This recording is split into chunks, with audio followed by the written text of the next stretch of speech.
Сәлем достар, бұл қазақша факт айдары. Біз қазақ этнографиясына, тарихына байланысты ең қызықты әрі құнды ақпараттарды ұсынып келеміз. Бүгін торсық туралы айтсақ.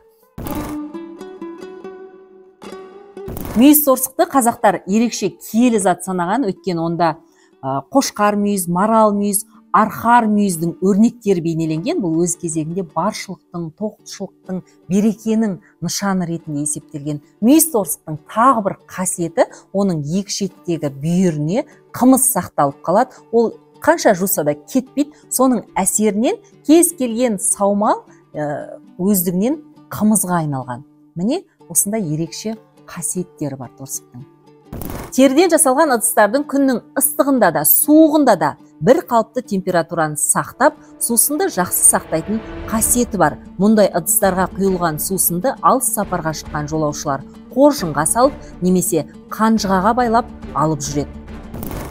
Достар, бұл торсық белгілі қолөнер шебері Дәркембай Шоқпарұлының қолынан шыққан. Біздің басты мақсатымыз қазақтың хас шеберлері жасаған осындай көне бұйымдарды сіздерге насихаттау және оның құндылығын жеткізу.